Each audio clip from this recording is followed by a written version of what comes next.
আজকের ফার্স্ট পয়েন্টে আমরা এসেছি পাখি পাহাড়। এরা মুক্ত পাখি, খাঁচায় থাকবে না। একদম রোমান্টিক একটা রাস্তা, তার ভেতরেই কিন্তু শুরু হলো এই বন। এইরকম স্কাল্পচার কিন্তু প্রতি জায়গাতেই পাবে। এই দেখো মার্বেল।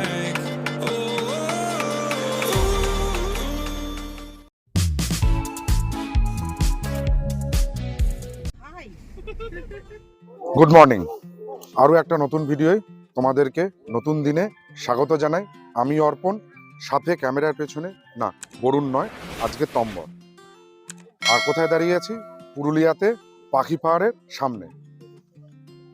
আমার পিছনে যেটা দেখতে পাচ্ছ সেটা পাখি পাহাড়। এক্সপেক্ট করো না পাখি পাহাড় পাখি দিয়ে তৈরি হবে। নাম পাখি পাহাড়, কিন্তু পাখি পাহাড়ে পাখি নেই।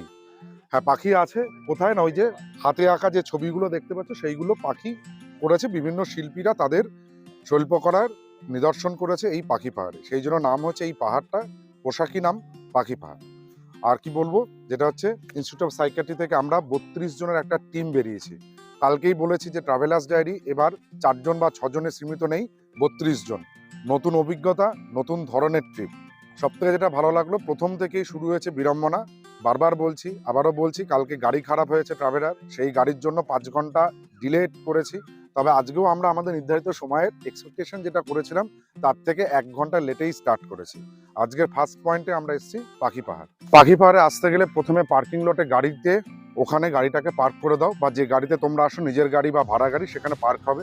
পার্ক করার পর বেশ কিছুটা পিচের রাস্তা, নট মোর দ্যান 2 মিনিটস হাঁটার পরে এই মাটির রাস্তা, উঁচু নিচু রাস্তা, যেটা পাহাড়ি রাস্তা, একদম মোরাম বিছানো, কিছু বলা নেই, একদম রোমান্টিক একটা রাস্তা। তার ভেতরেই কিন্তু শুরু হলো এই বন।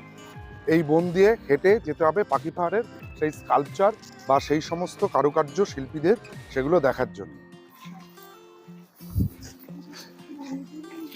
এক কথায় জঙ্গলের মধ্যে দিয়ে হাঁটতে একটু ফিল হবে, তবে জঙ্গলেও কোনো রকম ভাবে বাঘ ভাল্লুক হাতি ঘোড়া কিছু এক্সপেক্ট করো না। পাখি পাহাড়ে পাখিও নেই, জঙ্গলে কোনো জন্তুও নেই। পাখি পাহাড়ে পাখি খুঁজতে খুঁজতে আমরা কিন্তু জোড়া দুটো পাখি দেখতে পেয়েছি, আমাদের বাণী ম্যাডাম আর চিন্ময় স্যার। এরা মুক্ত পাখি, খাঁচায় থাকবে না। পাখি পাহাড়ে পাখি খুঁজতে এসে অবশেষে পাখি পাওয়া গেল। এই যে দেখো, একগাদা পাখি কিন্তু এখানকার যারা লোকাল শিল্পী আছে, আদিবাসী শিল্পী, তারা কিন্তু এগুলো খোদাই করে পাথরের গায়ে এইরকম স্কাল্পচার প্রচুর করেছে। এন্টায়ার পাখি পাহাড়ের উপরে যদি তোমরা উঠতে চাও, তাহলে এই যে মাটির রাস্তাটা দেখছো, এই রোড ধরে জঙ্গলের মধ্যে দিয়ে চলে যেতে হবে। আর রাস্তার দুধারের পাথরেই এইরকম স্কাল্পচার দেখতে পারবে। দ্যাট মিনস প্রচুর পাথরের এখানে পাখি আছে বলে পাখি পাহাড়। আর এরা পাহাড় নয়, এটা পাখি রক বলতে পারি, রক অফ বার্ডস। পাখি পাহাড়ে আফটার অল এই বেশ কিছুটা ওঠার পরে কিন্তু রেলিং দিয়ে রাস্তা আছে, দিয়ে একদম টপে যেতে পারো। আমাদের হাতে সময় কম, সেই জন্য আমরা উপরে উঠিনি। আর দেখো, এই রকম স্কাল্পচার কিন্তু প্রতি জায়গাতেই পাবে, কিছু রং করা পাবে, কিছু রং ছাড়া পাবে। আর মেন পাখি পাহাড়ে সেগুলো রং তুলি দিয়েই করা ছিল, বৃষ্টি হোক বিভিন্ন কারণেও রংগুলো উঠে গেছে, বোঝা যাচ্ছে ওগুলো পাখি আছে। ওই বললাম, টাইম ম্যানেজমেন্ট করে আমাদের চলতে হচ্ছে, তাই জন্য এডিটিংয়ের মতন এখানেও কিছুটা অংশ উঠে কাট। চলো পরের পয়েন্টের দিকে চলে যাব। পাখি পাহাড়ের পর আমরা চলে আসলাম চরিডা। আর চরিডা গ্রাম, বা তোমার আমার সারা পশ্চিমবঙ্গবাসীর যেটা পরিচিত নাম, সেটা হচ্ছে মুখোশ গ্রাম। এই সেই মুখোশ, হরেক রকম মুখোশে আমরা কিন্তু প্রতিনিয়তই খেলা করি। মুখ আর মুখোশের খেলা, সেই মুখোশ এখানে বিক্রি হয়। তবে এটা কিন্তু সেই মুখোশের খেলার মুখোশ নয়, এই মুখোশগুলো হচ্ছে ছৌ নাচের বিভিন্ন মুখোশ। আর ছৌ নাচ যেটা পুরুলিয়ার ট্রেডমার্ক, আর এই মুখোশ ছাড়া ছৌ নাচ কিন্তু হয় না। আর এই গ্রামেই তৈরি হয় বিভিন্ন রকমের ছৌ নাচের মুখোশ, তাই জন্য এই চরিডার পোশাকি নাম কিন্তু মুখোশ গ্রাম। এইগুলো হাতে বানানো হয়, সেগুলো রয়েছে ওয়াল হ্যাঙ্গিং, মুখোশ, ঘর সাজানোর সমস্ত কিছু কিন্তু তোমরা এখান থেকে পেয়ে যাবে, এবং এখানে দেখেও নিতে পারো। এবার নট অনলি কারুকার্য করা মুখোশ, চাইলে তোমরা যারা ছবি আঁকতে পারো, তারা এখান থেকে ব্ল্যাঙ্ক মুখোশ নিয়ে গিয়ে নিজের মতন করে রং করে নিতে পারো। অবভিয়াসলি যেটা তোমাদের পছন্দ হবে সেটা তোমরা করবে। আর এখানে বিভিন্ন বাজেটের মুখোশ পাওয়া যায়, সেটা তোমাদের পকেটের উপর নির্ভর করবে, তোমরা কিরকম স্পেন্ড করবে বা কি করবে। পাখি পাহাড় দেখা হলো, মুখোশ গ্রাম দেখা হলো, আর এখন কোথায় এসছি? আপার ড্যাম, অযোধ্যা পাহাড়ের আপার ড্যাম। দেখো আমার ডান সাইডে যেটা রয়েছে, এটা কিন্তু আপার ড্যাম।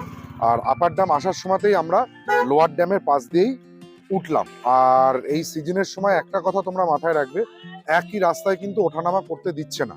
একটা অন্য রাস্তা থেকে, মানে কিছু দূর আসার পর একটা অন্য রাস্তা থেকে ডাইভারশন করে উঠতে হবে, উঠে পুরো অযোধ্যা পাহাড়টাকে ঘুরে অন্য রাস্তা দিয়ে ব্যাক করতে হবে।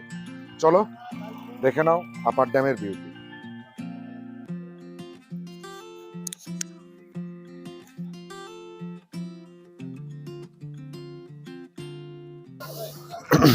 আপার ড্যাম দেখার পরে আমরা চলে এসেছি পুরুলিয়া অযোধ্যা পাহাড়ের আর একটা ভিজিটিং প্লেস, সেটা হচ্ছে এই দেখো মার্বেল লেক।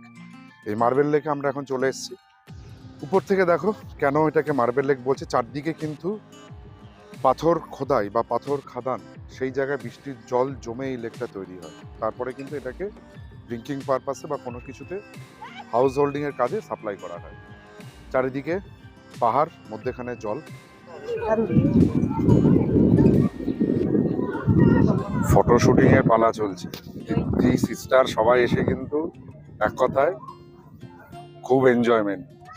মার্বেল লেক দেখে ওই দিনই তোমরা ঘুরে নাও মার্বেল লেক থেকে একটু এগিয়ে এসে অপরূপ সুন্দরী বামনি ফলস দেখতে। আর হ্যাঁ, অযোধ্যা সার্কিট যদি তোমরা পুরো কমপ্লিট করতে চাও, তাহলে তোমরা হাতে একটা দিন অতিরিক্ত রাখো বা একটু সময় বেশি রেখে তোমরা দেখে নিতে পারো এখানে মুরুগুমা ড্যাম, তাছাড়া দুর্গা ফলস, দুর্গা ড্যাম, সবকিছু। এই পুরো সমস্ত স্পটগুলো তোমরা দেখতে পারলে অযোধ্যা সার্কিট, অর্থাৎ পুরুলিয়ার অযোধ্যা সার্কিট পুরোটাই কমপ্লিট করবে। এবং সেক্ষেত্রে তোমাদের হাতে সময় লাগবে 2 দিন। ভিডিওটি ভালো লাগলে ভিডিওটিকে লাইক করো, শেয়ার করো, কমেন্ট করো। আর আমাদের চ্যানেল ট্রাভেলার্স ডায়েরিকে সাবস্ক্রাইব করো, পাশে থাকা বেল আইকনটি প্রেস করো সবার আগে নোটিফিকেশন পাওয়ার জন্য।